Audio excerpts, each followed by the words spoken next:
জনগোষ্ঠীৰ সাংস্কৃতিক ঐক্য মঞ্চ ধেমাজি জিলা সমিতিৰ যি অধিৱেশনখন অনুষ্ঠিত হৈছিল দুদিনীয়া কাৰ্যসূচীৰে আৰু ইতিমধ্যে আজি সন্ধিয়া সামৰণি পৰিব। ৰাইজৰ সঁহাৰি খুব ভাল। আমাৰ অসমত বসবাস কৰা প্ৰতিটো জনগোষ্ঠীয়ে ইয়াত অংশগ্ৰহণ কৰিছে আৰু এইবাৰ এই অনুষ্ঠানটোত এইকাৰণে আচলতে খুব উল্লেখনীয় বুলি আমি ক'ব খুজিছোঁ। আমাৰ যি সমিতি আছে ধেমাজি জিলা সমিতিৰ যিখন প্ৰতিনিধি সভা প্ৰতিনিধি সভাখন খুব সুন্দৰভাৱে অনুষ্ঠিত হৈ গৈছে।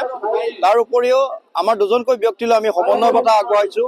বিশেষকৈ জ্যেষ্ঠ সাংবাদিক মোহন পাংগেৰ লগতে বিশিষ্ট সমাজকৰ্মী অতুল পেগুলৈ আমি দুয়োগৰাকীলৈ সমন্বয় বঁটা জিলাখনৰ পৰা আগবঢ়াইছোঁ।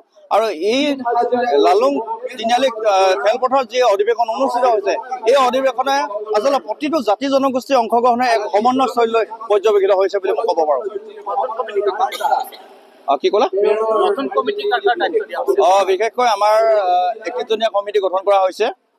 সভাপতি হিচাপে কল্যাণ গগৈ, সম্পাদক হিচাপে ৰাজীৱ পৰী, কাৰ্যকৰী সভাপতি দৌলত চমুৱাকে ধৰি 31জনীয়া সমিতিখন গঠন কৰা হৈছে।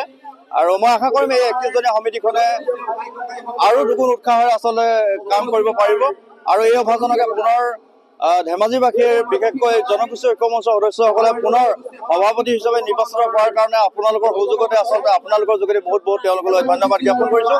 আৰু তেওঁলোকে যি বিশ্বাস আৰু আস্থা ৰাখি পুনৰ মোৰ নেতৃত্বত সমিতিখন গঠন কৰি দিলে, গতিকে আমি দুগুণ উৎসাহেৰে কাম কৰি বিশেষকৈ ধেমাজি ৰাইজৰ বাবে নতুনত্ব আৰু কিবা দিব পাৰি নেকি সেয়া নিশ্চয় চিন্তা চৰ্চা কৰিম।